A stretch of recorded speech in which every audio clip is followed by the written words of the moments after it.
or not. Hi, everybody. Welcome to the show. We're talking about whether or not we should read books written by horrible tyrants.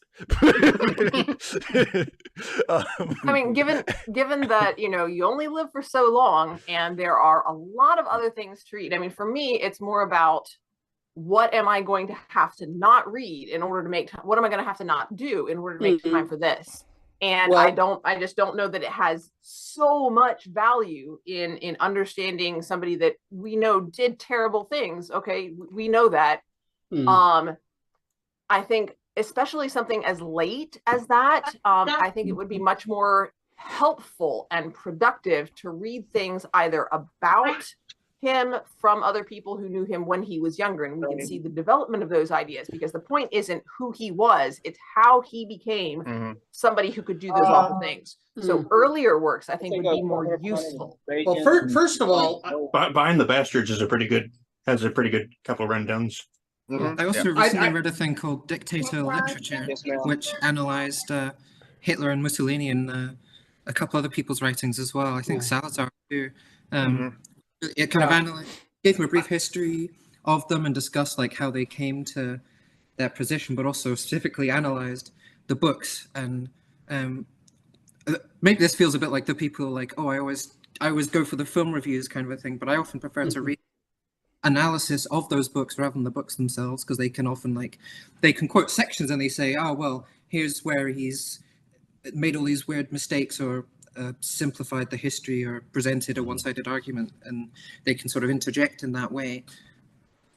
Honestly, I mean, one of the main reasons why I haven't read it, we're speaking specifically of Mein Kampf for everybody who is just joining us. The main reason why I haven't read it is I strongly suspect it's just a very badly written book.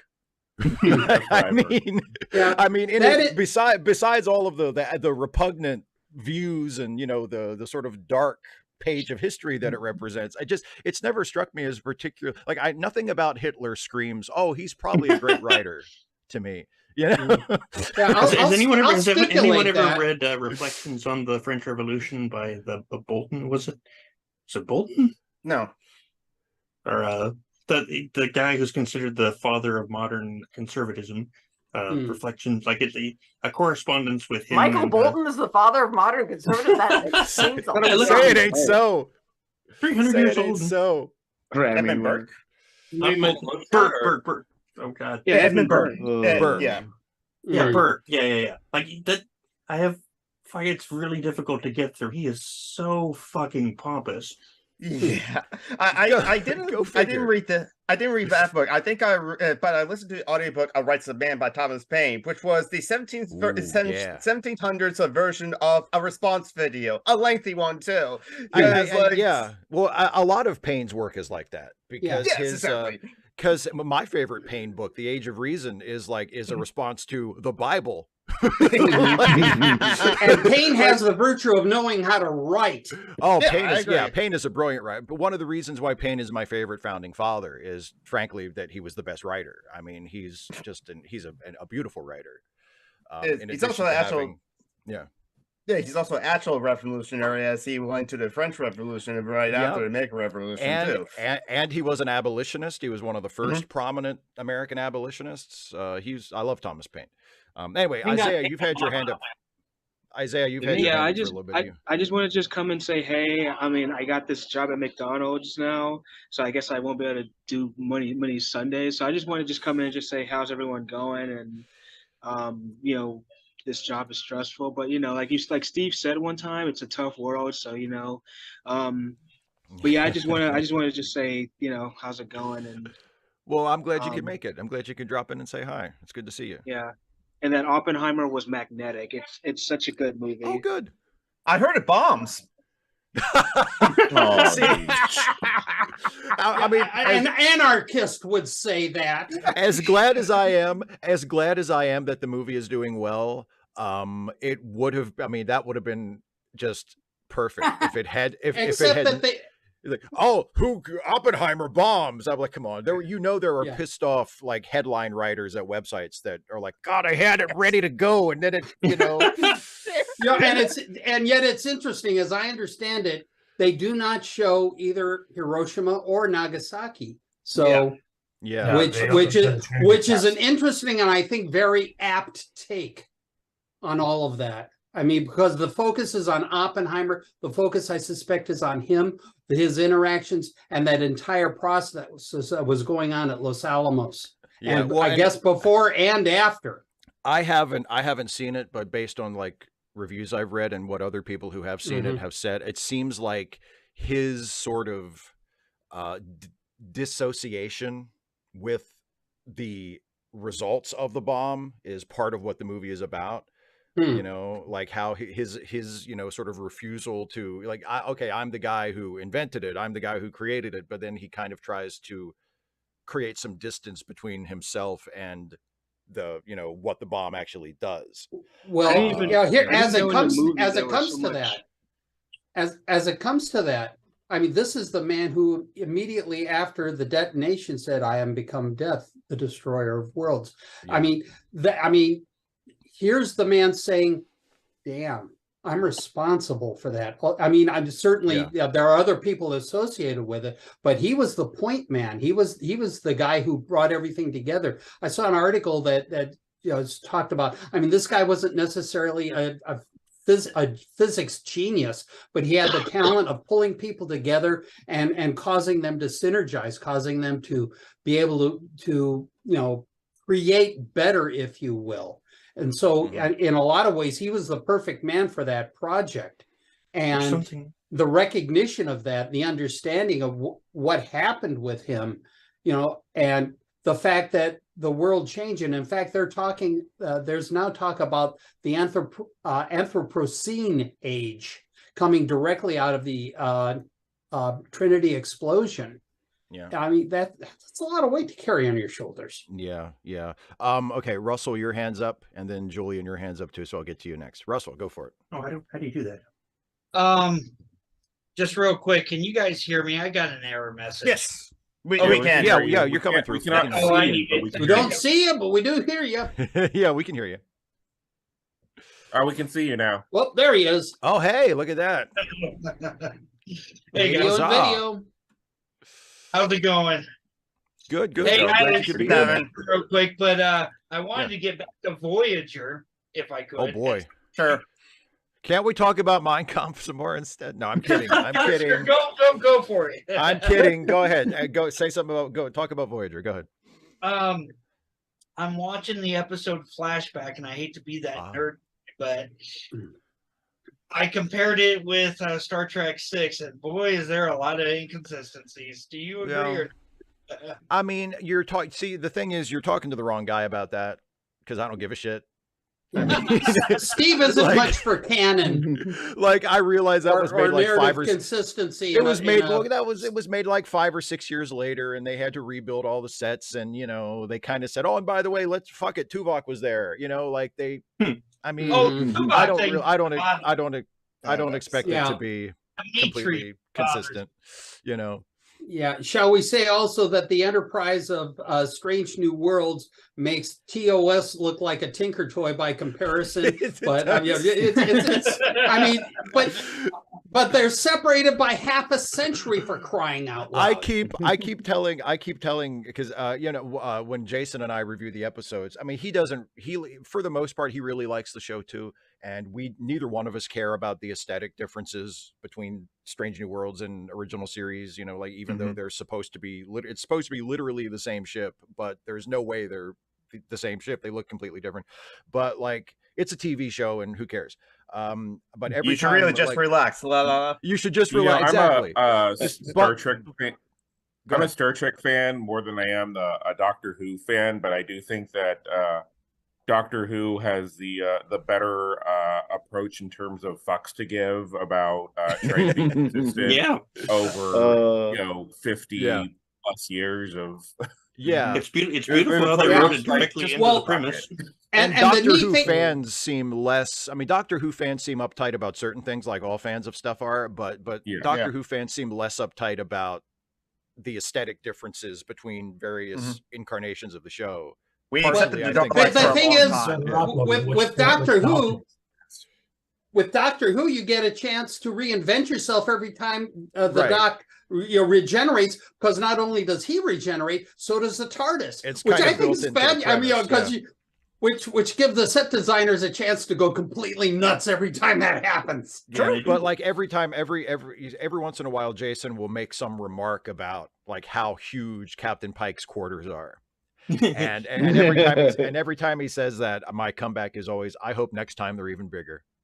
I hope next time we find out that he has like other rooms, and he has like his own private gym, and it's cavernous. I like make it as ridiculously he has his own turbo huge. lift that goes to 7 other levels that are all his quarters. Exactly. His own botanical garden. A private, like, multi-floor library that we've just never seen before. Like, make it as ridiculous as possible. Okay, Julian, your hand's been up for a little bit. Go for it. So we haven't seen Oppenheimer yet, but I wanted to suggest folks who like that. Maybe my favorite 21st century opera is Dr. Atomic by John Adams. He's probably most famous for Nixon in China. Yes. It's an opera about Oppenheimer, and very much, as we mentioned earlier, sort of presents him as kind of shrugging off the ethical kind of quandaries that a lot of the other scientists are expressing around him until the end of the first act. And it's sort of my favorite piece in the opera is on the eve of the first Trinity test. He sings the text of John Donne's Holy Sonnet 14, Batter My Heart, Three-Personed God, which is about Donne sort of essentially, being sort of a rational person who is struggling to try and make himself have faith and kind of praying for the something to kind of break him and let him believe. And it's just an incredibly affecting moment as sort of in the shadow of the bomb. Oppenheimer sort of sings this text, and Adams does this really brilliant thing where the plea kind of goes sort of musically unresolved. So it makes it sort of seem like a prayer that is not answered. Nice. You can find the Batter My Heart aria on YouTube. It's a fantastic piece of music. Cool. I'll have to look. I was unaware of that. And I like John Adams a lot. He's of all the minimalist composers out there, he's far and away my favorite. I will definitely have to look into that. Thank you. And tying the musical device into the narrative device, I always like it when they do that. And just so I don't seem completely uncultured compared to Julian, I would also like to recommend the Oppenheimer versus Thanos epic rap battle. Yes. What? The Oppenheimer versus Thanos epic rap battle, the epic rap battle of history, where it's Thanos versus Robert Oppenheimer. You weren't aware of that one? Who's the uncultured one now? Exactly. Oh, you don't watch the epic rap battles of history? Hold on. I'll throw down a beat. You can just say this in rhyme. Oh, wait, sorry. I should have my pinky up here. Yes. Chris, your hand is up. I was just reflecting on there's something, I don't know what words to use exactly, like just before the 20th century and throughout the early 20th century, especially all the way up to the end, so many epochs of stuff that no one had ever conceived of before just were suddenly real. Like, we're in a world where nuclear weapons exist. We're in a world where nitroglycerin has existed forever, where the kind of military regiments, like, they didn't have the logistical know-how. They didn't have the systems to have, like, miles and miles of German officers going down a road with, like, the supply thing until, like, just before World War I. And, like, what is it like to cross those things, not just be in the world where it already exists? What is it like it had never happened in the world before, and there it is in front of you, like, blinding you. What is that? What is that like? And that's one of the plot, I don't want to say plot points necessarily, but one of the points they get into in Heisenberg is the scientists want to send their views on the use of the bomb to the politicians, and they want to send it through Heisenberg. Heisenberg refuses to sign that letter. but he does communicate it. So it's that them basically they're essentially saying that, look, we have figured out how to unleash this power, but as a species, we're not ready for it. Yeah. Yeah. I want to answer that to a certain degree in that something to keep in mind is, as it comes to things that had never happened before, there's that point that's been made multiple times that there's been more scientific and other such like developments in the past 100 years than all of history before it. We're on what effectively is an exponential curve as it comes to learning. The problem with that is, and again, you can accuse me of, speaking the obvious, but the fact is that socially, we haven't kept up with our technology, and that is an increasingly difficult problem. There are people right now who are talking about AI as being our Oppenheimer moment of the 21st century. The problem with AI is there's no explosion to point to. There's development here, there's development there, and it's sort of growing in multiple different places, some not quite simultaneously, but and of course the problem with that is it makes it more pernicious and makes it more dangerous. Yeah, it's like the data mining used for I think the most dangerous tech of the 21st century is the internet. Like, obviously I love the internet. We're here on the internet having a meeting across countries. I think there's people from other countries in the chat. But it's we obviously are not ready for it. You just all the people who just absorb things so uncritically, just whatever anyone puts out on there, they just, if it's what they think they want to be true, they will just absorb it. And so we got January 6th, and we got Trump. Trump. I was trying to think of whatever date was like January 5th or whatever in Brazil, South America, somewhere in South America. We had there was something similar to happen in Brazil. And Bolsonaro. People just they feed off of each other's ignorance and misinformation, and Dunning-Kruger runs amok. Yeah. We need a new super situationist movement and Discordians. Yep.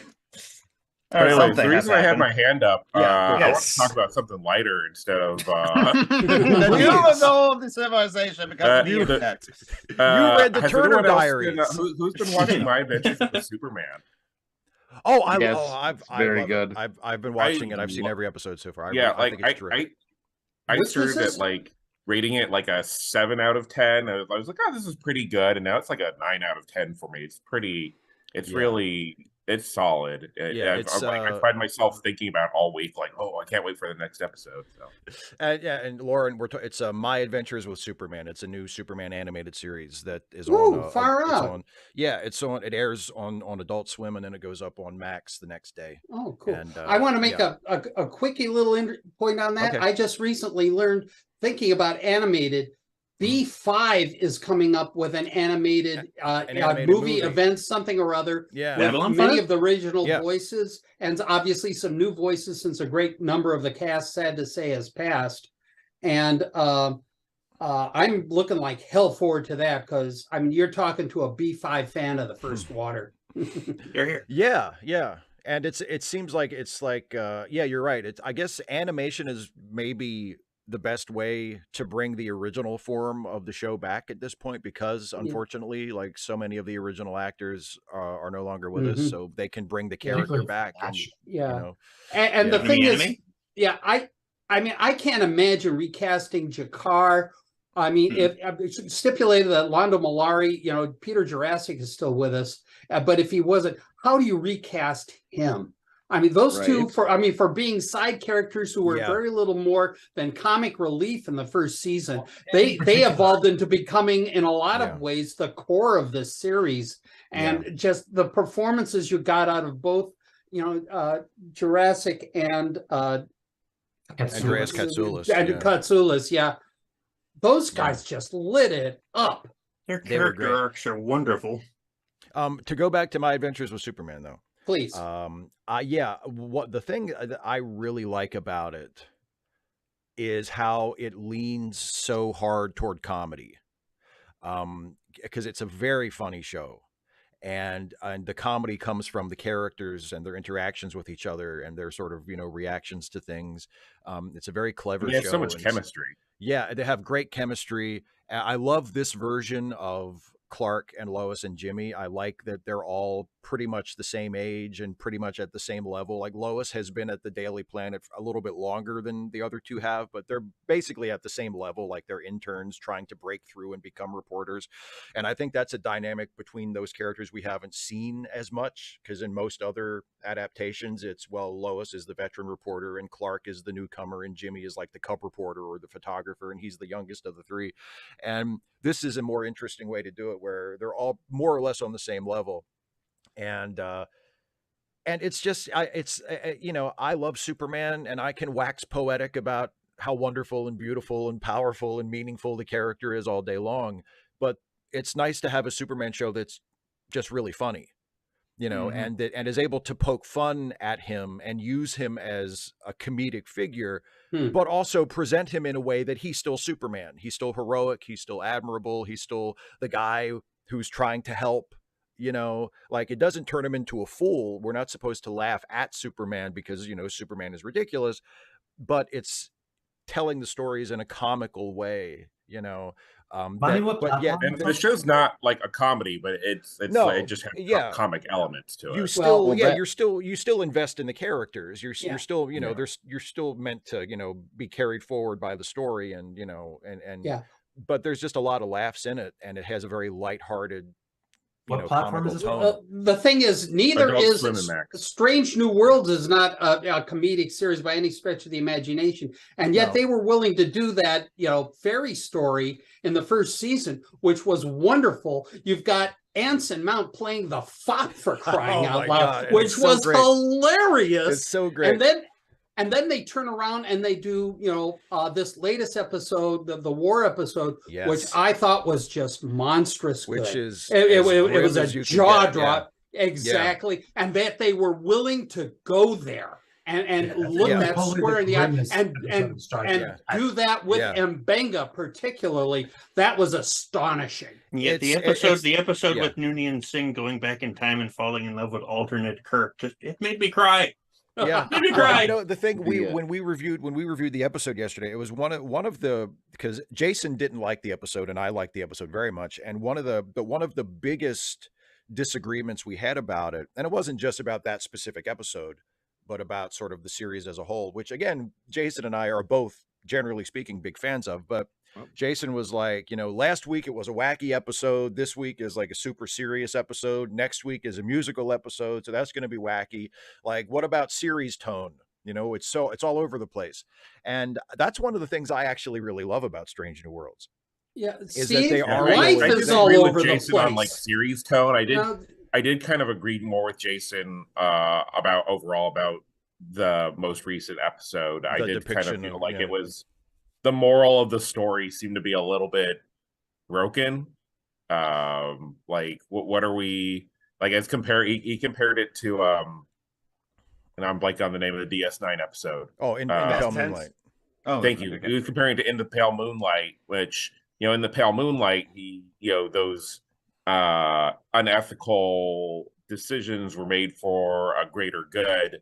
But in this episode, you don't see that quite as much. It just didn't feel like it worked quite as I mean, well, like I said in the review, I mean, it didn't bother me because I don't expect every Star Trek episode to have the same moral, and like if a different series sort of plays in the same themes and material that a previous episode did, I don't necessarily expect it to end up in the same place as the other place did. I don't think we're necessarily supposed to be cheering Mbenga on and being like, yes. I mean, I feel like part of the point of the episode is that he is broken and he is deeply traumatized by his war experiences. And I think he even says that at one point. He does. Some things are so broken they can't ever be fixed. And exactly. you know, and there is that, you know, as far as I'll try to be as non-spoilerish about this as I can, but what Mbenga does at the end of the episode, you know, and people say like, well, how can you have a character that does that and basically gets away with it? And, you know, what's the moral there? And I mean, I think when Mbenga is talking about it with Captain Pike, when they're having that hypothetical conversation where Pike is saying like, look, if, you know, the truth is something other than what you've said, like, hey, we know each other a long time. You can tell me, we can work something out. And Mbenga basically says, hey, he killed kids. You know, like the atrocities that this other person was responsible for are unforgivable. And I am not going to, you know, like throw myself on my sword for what happened to him. And I totally see that point of view. And I don't see, I mean, you can say, well, it's not the ethical position. It's not the most morally appropriate position. And that's probably true. And it's certainly not the most enlightened, you know, traditional Starfleet way to handle things. But it is a very human reaction and a very understandable one. As in the Pale Moon Light, the point is, in a lot of ways, war is messy. Yeah. War doesn't adhere to Starfleet ideals. Yeah. And ridiculous. And as Mbenga and Chapel tell characters at a couple of points throughout the episode, like, if you weren't there, you don't know. Exactly. You know? And it's the same thing, you know, I'm sure you've run onto the business as I have with friends of mine who did time in country in Vietnam. I have some vague idea of what they went through, but vague is as close as I'll ever get. And you know, there's some things that just say, no, there's no way you get it. And I've learned to say, yeah, I won't get it, and I'll respect that. Yeah. I know my father was in the Navy, and he did not serve during any sort of official time of war. Like he was too young to go to Vietnam, but he was in the late 70s and early 80s, but he was involved in some military operations, and he did see some stuff, you know, like, you know, maybe not to the point of like a combat soldier in Vietnam, but he saw some stuff. He, you know, friends of his were killed, and you know, he has some very, very unpleasant memories about a lot of that. And it doesn't, you can't, if you didn't already know, you probably could never tell, like just by talking to him or whatever. Like he doesn't, you know, as far as anybody else knows, it has not like defined his life for the last, you know, since he got out. But every once in a while it'll come out. And you know, somebody will say something that will trigger a memory or trigger, you know, like a sense memory or some kind of reaction, and you'll realize, oh, I said something I shouldn't have said. You know, I stepped in something that I shouldn't have stepped in with through no fault of your own. And you'll, you know, and because that's just the way that works sometimes. And I have no idea what that's like, because I've never been through anything remotely comparable to that. But I mean, you know, that's trauma. That's how trauma works. Not just war, but trauma, period. And all of a sudden you can think that you're everything's, and then all of a sudden something hits, and it's just the juxtaposition of where you are, how the day's been going, you know, what's been going on in your life. And then this one influence, it's just, it puts you back in that moment. And that's all kinds of trauma tend to work that way. Yeah. And that suggests to me, set up well earlier this season. They put that, you know, they kind of dropped that with these two characters before.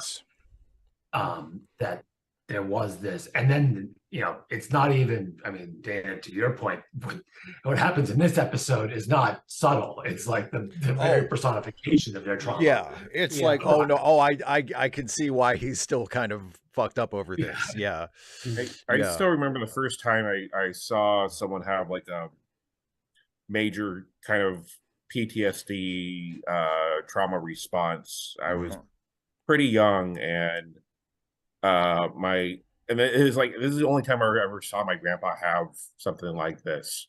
So I was with my grandpa, and he was a pretty, seemed like his time in the war had never like bothered. He fought in World War II. But we were walking along the day, and there was a dead dog, and he just like lost it. And it had triggered something in him, some memory, and like he needed to recover, and it was just yeah. But it was like it just came out of nowhere, and I didn't understand that was what was happening at the time. I kind of found out about it later because he had told Grandma like about it, and it had reminded him of something that he had seen over in the Pacific Theater, and it just yeah. And what do you call it? When I used to work used to do work with the Catholic War veterans, we used to run a bingo, and I remember one time one of the older guys who was in a Japanese prisoner camp for, I want to say, like 18 months. Somebody had just mindlessly, carelessly shut a door that kind of auto-locked on its own when you shut it, and he was in that closet, and in like 90 seconds, he like was like kicking the door off the hinges because it just brought him back there. Yeah. Yeah, this is the thing about PTSD that I am utterly convinced that our armed services aren't doing anywhere near enough, with people who are rotating out of the service, need some particular care, especially if they have been in active combat areas. And even like in your case, Steve, with your dad, there needs to be some attention paid to people who are rotating back to civilian life. We're not, to my knowledge, we're not doing it now. And I think this is an absolute necessity. Veterans Affairs is a total joke. Most of my, this is part of why I don't get along with a lot of my family. But most of my family have military history. A lot of military people in my history, and there was certain worldviews that tend to come along with that that I don't often jive with, but it is kind of like it was one of the things that would frustrate me is how they all vote Republican, and then but like you're a war veteran and you're voting Republican, and you're constantly complaining about how Veterans Affairs is so fucked up, and you're voting for the people that are actively fighting over Veterans Affairs. Yeah. Oh God. No. No major. Yeah. I mean, the Democrats are not blameless in this issue either. They're not. I mean, the Republicans mistreat the military. Yeah.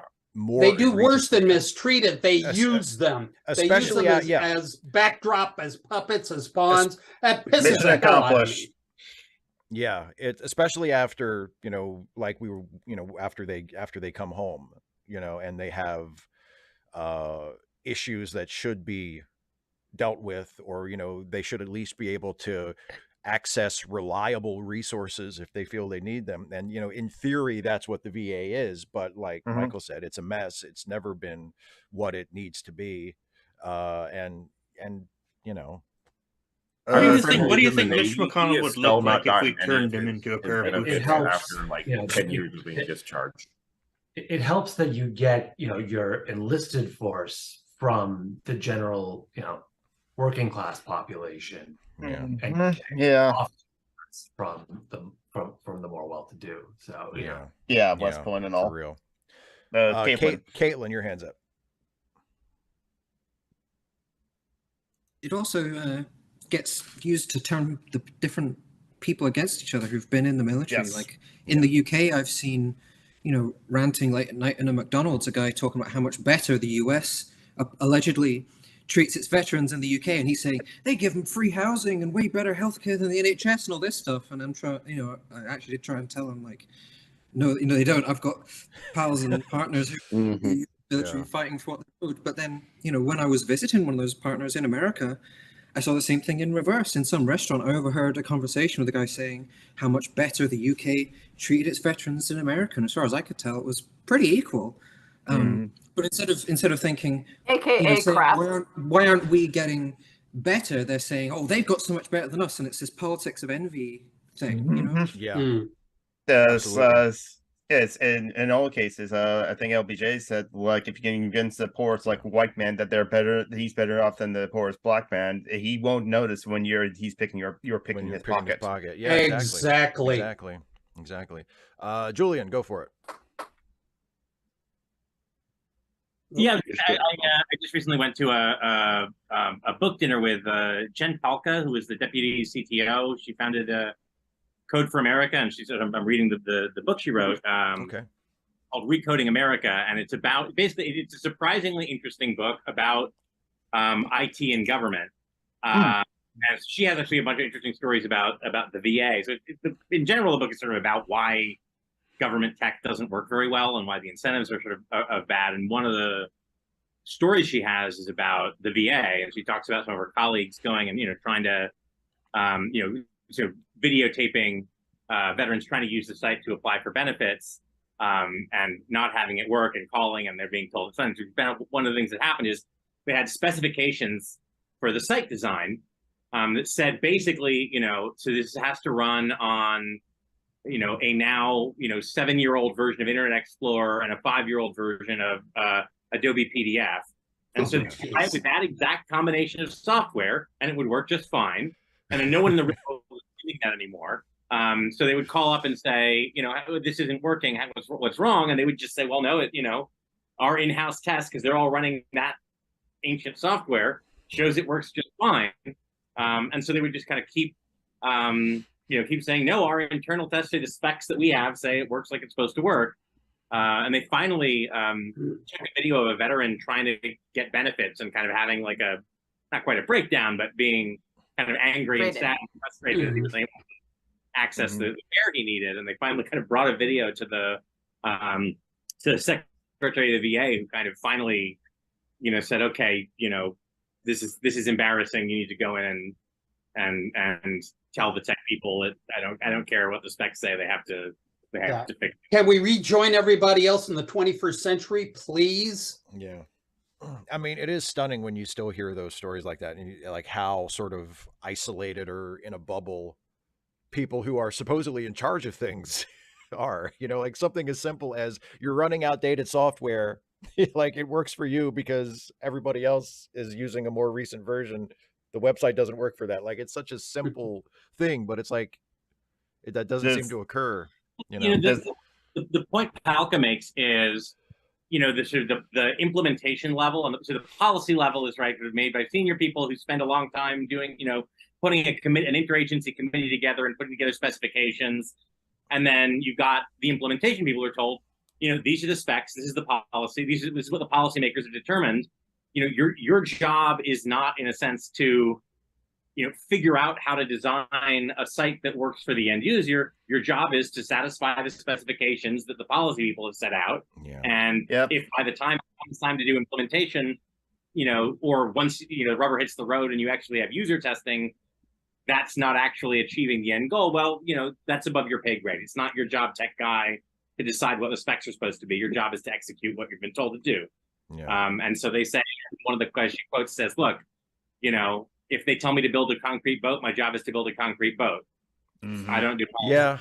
Yeah. And which I guess from that, from the perspective of that person, it makes sense. But when you zoom out and you're like, what is the end point of all this supposed to be? Isn't this supposed to work for someone at the end of this chain at some point?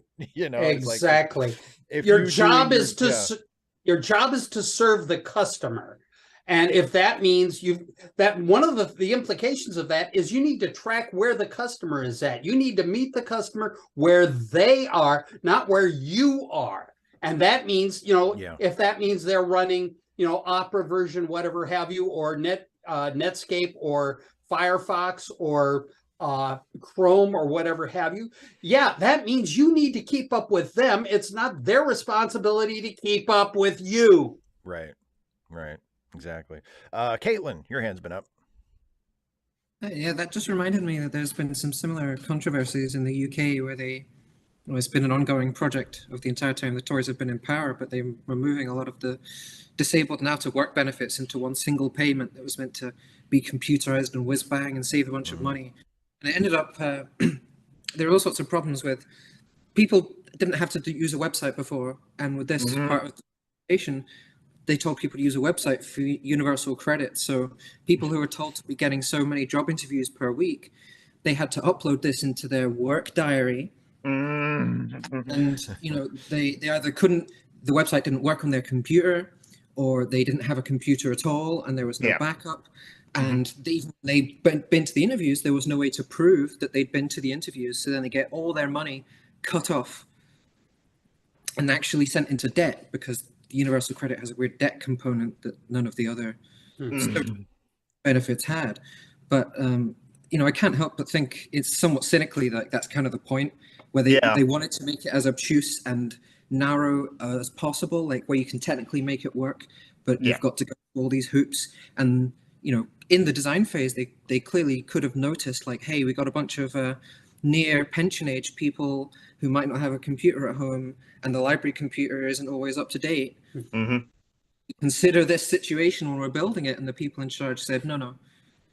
That was actually a scene early in the movie Daniel Blake by Ken Loach that depicted that, because Daniel Blake is up there in age, never used computers, but has to use a computer in order to fill out the forms for the benefits of those were too.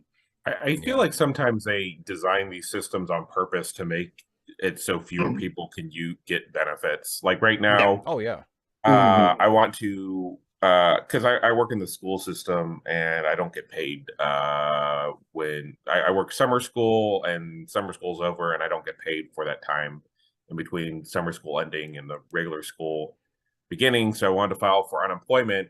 They changed the unemployment website. I tried to log in, couldn't remember my password, go to ask for a new password, and it wants me to confirm that it's me.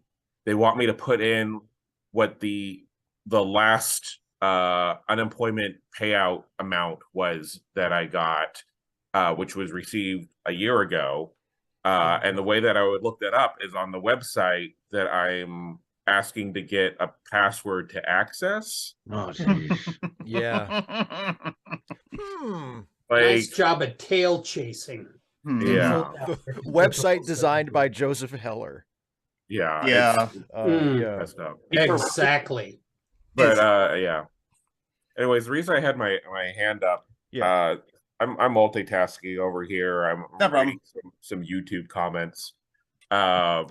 I've been, when I get into a show, I watch all the reviews that people do, and then I read the comments about it. But so with the My Adventures of Superman, the one thing that's kind of annoying me already about some fans here is one of the things I like about the show, even though it's got a lighter tone, the characters do have flaws. That they can have character growth. Like Lois, Jimmy, and Clark all have noticeable flaws. But there's only one of those three whose flaws seem to be focused on by fans of the show. And it's Lois. And it's I wonder why that is. Gee whiz, why would that be? Couldn't guess. Could it have something to do with the length of her hair? I saw, actually, on that subject, I saw people on Twitter earlier today, because I saw Superman was trending on Twitter. So I was like, oh, I wonder what they're talking about. I wonder what people are. It's called X now. Oh, yeah. Sorry. I'm totally going to call it X. I'm not. One of the, but I thought, let me see what people are complaining about Superman now. And there were people that, because there's a bit at the end of the most recent episode, because Lois has caught on that Clark may or may not be Superman, and she has her suspicions, but she can't prove it. And she spends most of the episode trying to prove that Clark is Superman. And eventually she does the thing where she says they're on the roof together, and she jumps off the roof so that if Clark is Superman, he'll have to reveal himself and save her, right? And I saw people on Twitter complaining about that and going, well, how stupid is Lois that she would do this? What if she was wrong? And I'm like, how many times has Lois Lane done that exact thing in movies, in comic books, in other TV shows? That's bye, baby. Exactly. She's like, I'm sure that you're Superman and I'm going to prove it. And then she does something crazy because she's that sure that she's right. And she knows that she's right and that Clark will turn into Superman and save her. And it's like, and also She's that stubborn. Yes, that's like, yeah. It's to be fair, it's also like compared to other shows and media, it's so obvious by over the course of that episode with what Lois has observed that's fucking Superman. Like, yes, Clark is not doing a good job at maintaining his secret identity. The way it's played in that episode is she's just trying to get Clark to admit it. Yeah, like she's figured it out. You know, she's like, okay, dude, I know you're Superman, but he doesn't want to admit it. So she forces his hand by jumping off the roof. And the other thing is, a character doing something foolish is not necessarily bad writing. Like a lot of people reflexively, like when, not just in any show or book or whatever, anytime a character does something dumb or foolhardy or, you know, poorly conceived in a story, they're like, oh, what terrible writing. Characters anytime you're frustrated with a character, it doesn't mean that they wrote it bad. Exactly. Well, and that's what, like, what I was talking about, you know, they have flaws, and I see that as a good thing. That's good writing. But that was one of the things that they're bitching about in the comments that I was just reading, because Lois is mad at Clark for lying to her, and they're like, well, she lied to him, and it's like, yeah, well, that's how people work. That's like, not bad writing. That's people acting like people. Yeah. Yeah. Exactly. Sometimes characters have to act foolishly in order to move the story forward as well, too. Yeah. If Neo took the blue pill, we wouldn't have the Matrix. And sometimes people will be hypocritical, and sometimes people will make inconsistent choices, and it's like that's how people are. That doesn't mean that the show is badly written. People aren't robots, and exactly, you know, the shows aren't written by robots yet. So how many times have you been doing something? Like, how many times have you been doing something that's unfair? Like, you notice somebody doing the same thing, and then they point out that you do it to them, and you went, oh fuck, I didn't realize I was doing that. Yeah. It's easier to see flaws in others than it is to see flaws in yourself. That's always been a common thing. And plus, it's not written by robots yet. They'll probably credit the robots though as well. Yeah, exactly. Russell, your hands up. Yeah. Hey, Steve. I was just thinking about this Superman, The Adventures of Superman with George Reeves. Isn't there an episode where Lois figures out that he's Superman, albeit a dream sequence? Yes, there's an episode. There's an episode where they get married. Yeah. Just before they get bombed. Yeah. Yes. and then I love it. Like, so this is what I love about it. So Lois basically has a dream where in the dream she figures out that Clark is Superman, and they fall in love and get married. So this is all in Lois's dream. So in Lois's brain, she has figured out that Clark is Superman. And then she wakes up and she sees Clark, and it's like, okay, this should be pretty easy now, right? You're looking right at Clark. He's right there. You already think he's Superman because you dreamed about it. Just look at him. Who does that look like to you? But it doesn't, you know, she says, oh, Clark, it was all a dream. Wasn't any of it true? Not even the part where you're Superman? And Clark is like, me, Superman. Oh, Lois, don't be silly. Ha ha ha. You really must be dreaming. Like he does the George Reeves, like, of course not, Lois. Wink. And she's like, oh, okay. You know, I guess I was That's wrong. what I really liked about My Adventures with Superman. It's like by the end of episode 4, Lois has figured it out. Yes. And they don't, and I was afraid, I'm glad that they did it. I was afraid they're going to do that stupid thing where Lois figures it out and then they do some bullshit where Lois doubts what she figured out. Yeah. But no, they committed to the change in status quo. I love the bit, by the way, with the I don't know if you're like the bagel bit. Yes, that's always his excuse. Scanner. Yeah. And they're like, a bus is running out of control downtown. And Clark's like, oh, I gotta get a bagel. And then Lois gets a notification on her phone, Superman stops bus. And then Clark comes back. And then it's like, there's a bank robbery downtown. Oh, I forgot cream cheese. I forgot cream cheese. Yeah. I love it. I love it. Gee, I wonder. But the other thing that they, you know, it happens many times in the comics, but it's one of my favorite Silver Age Superman stories, and it's like the most egregious, like just inexcusable gaslighting of Lois you could possibly imagine, where like Lois and Clark they're trapped on an island. Like there's a kryptonite meteor lands near this island where they happen to be doing a story, and it creates this cloud of kryptonite around the island, so Superman can't fly through it. So they're stuck on the island. So Clark says, well, we're stuck here, screw it, and he reveals himself to Lois as Superman, and they get married on the island. And then the kryptonite meteor sinks deep into the ground and the cloud disappears, and now they can leave. But Lois knows that Clark is Superman. So Superman, instead of just accepting that this is the way his life is now, and Lois knows his secret, and they'll move forward on that basis, it's the Silver Age. So Clark says, I know what I'll do. I'll concoct this diabolical series of deceptions to convince Lois that actually I was only pretending to be Superman to make her think I was Superman so she would fall in love with me. And really, it's still just me, plain old Clark Kent. And the last half of the story, he should have just kissed her. Yeah, exactly. He didn't. I guess he didn't know he had that power yet. But like the last half of the story is Superman just deliberately gaslighting Lois Lane to convince her that actually, even though he was Superman and was doing Superman stuff, flying around, lifting boulders, everything, that he comes up with all these reasons for how he was actually only pretending to do those things and deceiving her. And of course, Lois falls for it. And she's like, oh, Clark, how could you? Oh, well, let's go back to the Daily Planet. And it's like, God damn, it's a fun story. But when you look at it, in more sort of real world terms, you're like, God, you're a horrible person. For your own convenience, you just completely, destroyed this woman's memories and made her doubt her own sanity just so you could be like, thank God my secret identity is safe. Dana, your hand's been up for a while. What you got to say? Write it down. So I like how we bring up that Lois is allowed to be smart in this. And apparently some people have said, for someone who's supposedly so smart, jumping off the building is an incredibly foolish thing to do. However, I want to point out that foolish is not the opposite of smart. And do you know how we know this, Steve? How do we know this, Dana? Because intelligence and wisdom are two different attributes. Oh, that's Did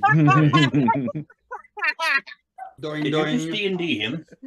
I did. Yeah. Wasn't that delightful? I've been waiting that long. It was well worth it. That little zinger. I think you need to go play with your. I think you need to go play with your fancy fucking dice. I think this is the part of the stream where we discuss Lord of the Rings. Oh, this is the. Oh, you mean the end of the stream where I ended 10 minutes early? Because fuck that. It's not gonna happen. He still thinks this is his show. But oh my goodness. But no, so actually I saw, speaking of Lois, I saw one of the responses to those people on Twitter that were complaining about Lois jumping off the building. Someone said, you must not know Lois Lane's character very well, because if she was wrong and it turned out Clark wasn't Superman, she'd rather die, because she would rather die than and I was like, yeah, that kind of fits with most versions of Lois. That feels right. Yeah. Yeah. She's like, well, if I'm wrong, I'm dead, but I'd rather be wrong. Or I'd rather be dead than wrong. Has anybody ever heard of I'd recently discovered this, it's a really long-lived sort of collaborative writing wiki on Wiki.com called SCP Secure. Oh, yeah. Secure, Contain, Protect. Yeah. Is anyone familiar with that? I've never heard of that. I am. My friends write a bunch of those things as well and have a lot of fun and gone down that rabbit hole, and my God, some interesting things come out of that. Yeah, some of my partners say it stands for Scary Cutie Pies. Yes. Alrighty, Ben. Yeah, I feel like the vending machine in popularity a few years back and was kind of died. Could it also be silly, crazy people? No, usually they're objects. Sounds likely. That exhibit strange behaviors that will fuck you up if you're not careful. But the ones who think they're cute are the so-called monster fucker type people. So they're like, oh yeah, this telescope, if you look in it, it makes you go crazy. They're just looking for love. They're just a Medusa thing. Love is a kind of insanity. The kind of person that's looking for love. You look through a telescope and you go crazy, looking for love. Hey, there are some people that are purposely looking for those sirens and succubuses because, like, That's hey, true. what do they have to live for? Hey, you know what? There's someone out there for everybody. Yes. By the way, are titanium dice fancy enough for you, Steve?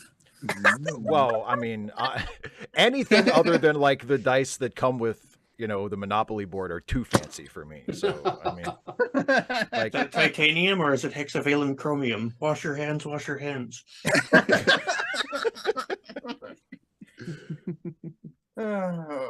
Yeah. That's still one of the most fun Ensign's Log episodes we ever did was the one where I got to basically be myself as my character and complain about how dumb role-playing games are. While Dana and Jason were like, you know, oh, that was just so much fun. Oh, gee, I think my favorite bit was, I need to sit down on this log. Do I need to roll for that? Or can I just sit down? Don't prompt the DM with anything. Don't give them any ideas. You have it. It is already established what counts as a free action. I honestly like, and you know, I know. Okay, your setting skills high I enough, accept so a long time ago something I would never probably go through mind on, but I do think that like Dungeons and Dragons is a horrible. If you want to get someone interested in role playing games, for I think most people, Dungeons and Dragons is kind of like it ends up being the first choice because it's the one with the biggest market share that most people know. Yeah, but Changeling. I think it's a bad way to get people into role-playing games because it is so crunchy and it requires like, I don't know. I feel like Changeling or vampire. Something like World of Darkness or Fate or something like that. The success system of a World of Darkness system is where it's really just good. like, you know, where it's the role playing is first and the dice are like an afterthought. I should say I've run Call of Cthulhu for years. Carolyn and I just started playing a D&D campaign, which I hadn't played D&D since I was 13, and even as someone who's was very familiar with the rules of the system I was running, kind of crossed over in the first couple of games. I went, my God, this is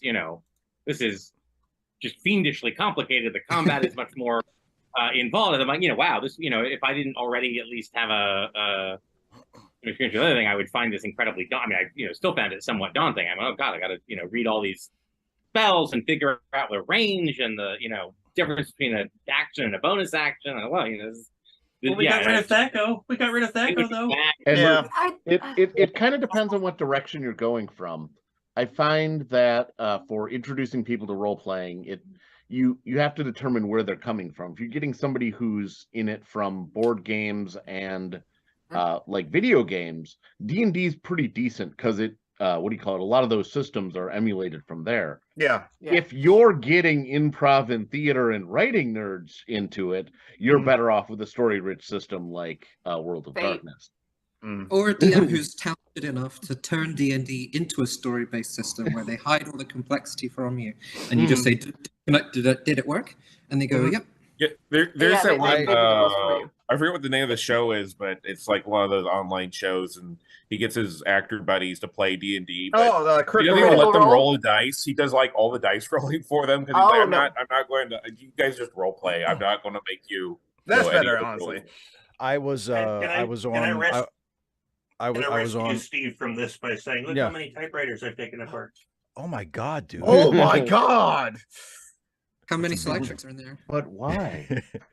Why not? Many art reasons. It'll come. That's great. I was on Rico Rants earlier this week with Dorico Baker on his YouTube channel, and before we went live, we were just chit-chatting and trying to figure out what we were going to talk about, and I mentioned that like I'm not into role-playing games. And he was like, "Oh man, really? Like I'm, because he's like a big gamer." And I was like, "Yeah, this is not really my thing." And then while we were on the show, even though like our conversation on the show was all about politics and stuff like that, but because people watch my YouTube channel and I talk about Star Trek a lot, there were people in the chat who came to see me who were like asking Star Trek questions. And so when we got to the end of the show, we started taking questions from the chat. And someone asked a question about the most recent Strange New Worlds episode, And Rico reads the question and then goes like, I have no idea what any of that is saying, because he's not like into Star Trek like at all. And I'm like, see, that's me in role-playing games, dude. Like the way you just responded to that Star Trek question, you're like, I have no idea what any of that is, and I don't care about any of that. That's me with role-playing games. Like, I'm just like, you sound like you really like it. I'm glad that works for you. I think there's this annoying thing in nerd culture. Maybe it's not just nerd culture, but like when someone doesn't like thing you like, where it's like, you gotta be like, how dare you? Yeah, exactly. Especially when you feel like that person's part of the in-group already. In so many ways, like, it ticks the boxes of like that. But I tend to dislike evangelism no matter what is being evangelized. You know, like, and it's like, okay, look, I'm glad you like it. I'm glad it's your thing. It's not my thing. It's probably never going to be my thing. And it's I think it's not your job to make it my thing. Like, I don't think you're being paid to make it my thing. So let's stop you trying to make it my thing. I have to catch myself, because like when I like somebody, like for example, I enjoyed the new Superman, or like the grim dark Superman. I enjoyed it, but I just like Flash and stuff, and also time works very differently in my brain. But I really like you, and I really like your opinions. So I had to stop myself from going like, well, why did it? Just fucking accept that he doesn't like it's fine. I've gotten kind of, it doesn't bother me as much. Like, I'll explain why I like something in case somebody's missed something.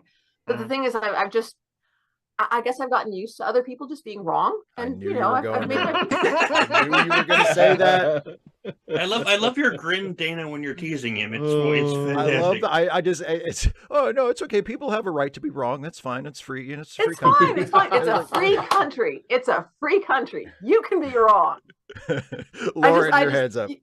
Yeah. Oh, sorry. I was going to say, a couple of things. First of all, to me, evangelism has always been about disrespecting the other person, because, you're expecting them, the evangelizer is a priori expecting you to either agree with them or come into agreement with them when they fail to recognize a simple principle of different strokes for different folks.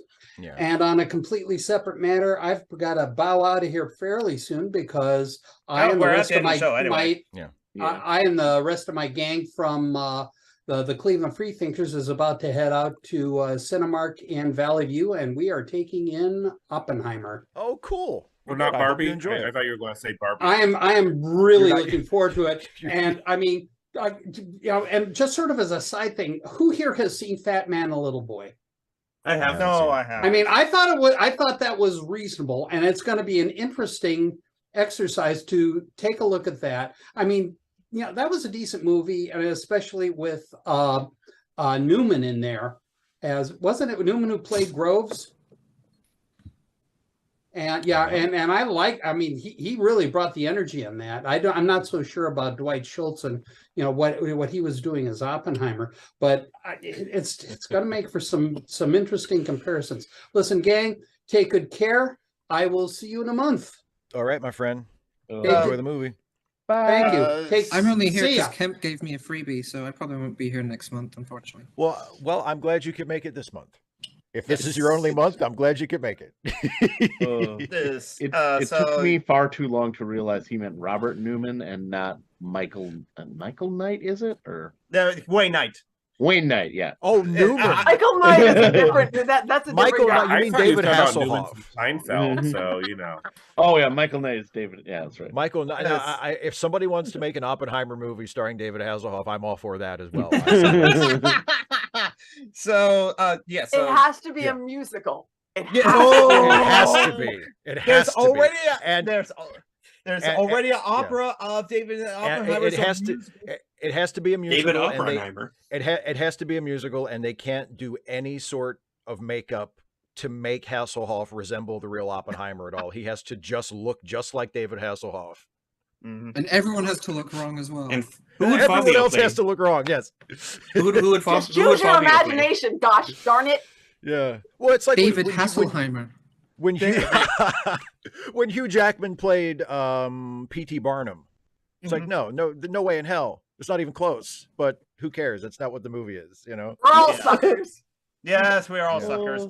Okay. I was just thinking about Baywatch Nights, and then like in my head changing the spelling of nights to the other kind of night, and then the show being about David Hasselhoff and David Hasselhoff fighting crime with Kit on the beach.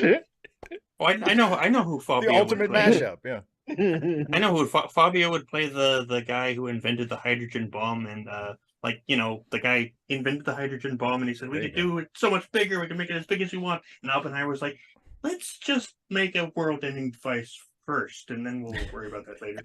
And he was like, let's not think too big. Okay. That's who Fabio should play. We're in the show now, let's wrap up.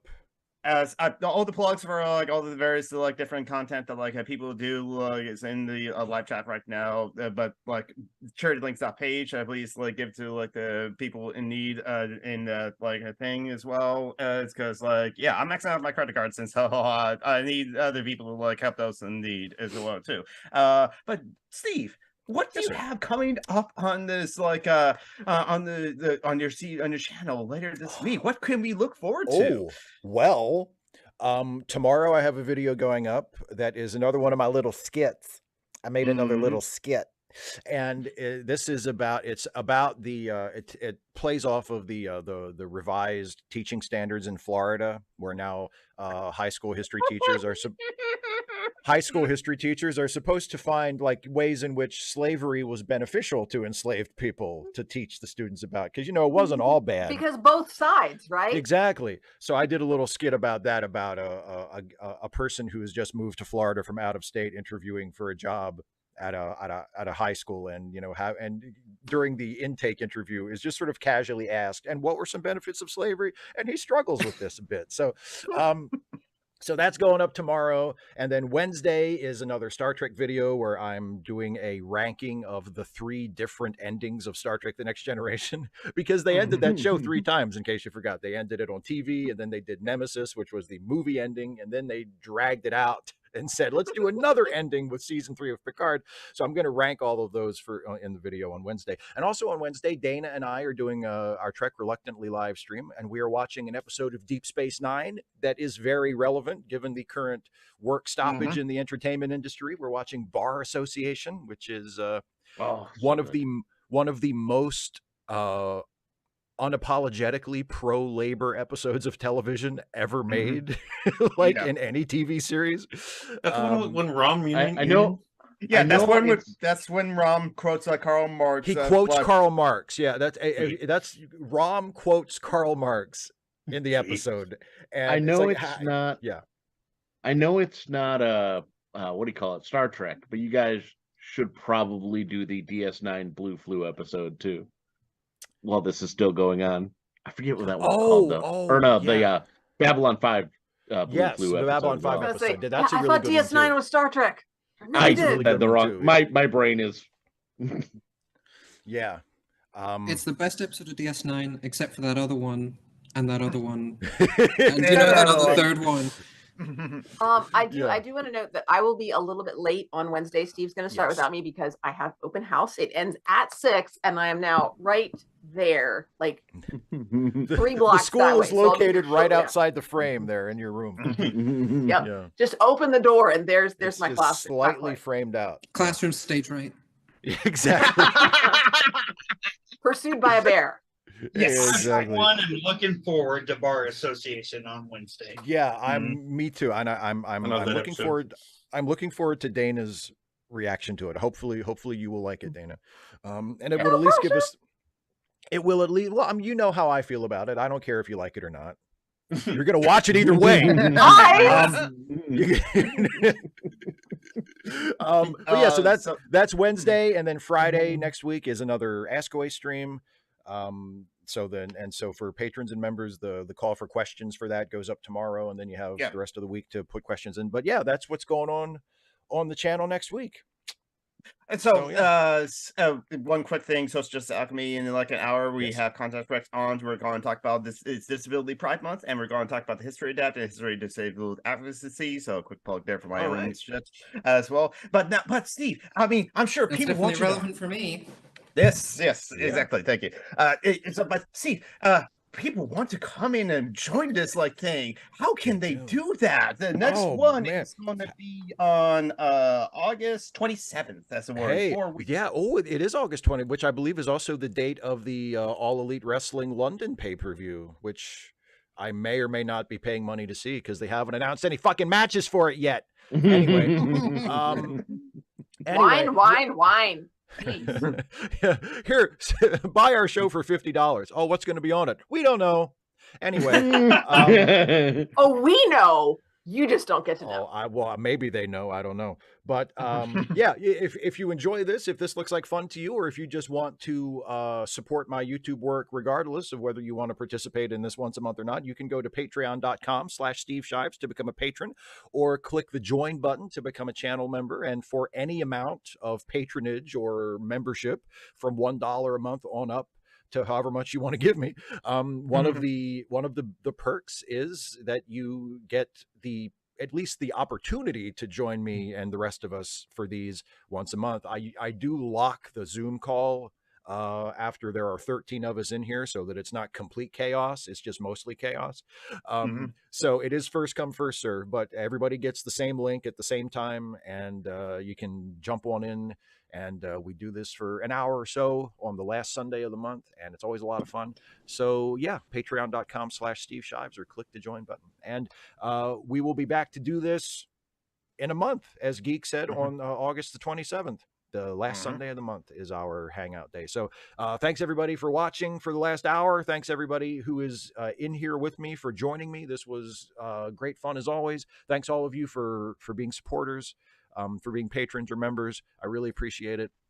And yeah, I'll see you tomorrow, and I'll see you on Wednesday, and I'll see you hopefully a whole bunch of times after that until we're all dead. Goodbye, everybody. Goodbye, everyone. Goodbye.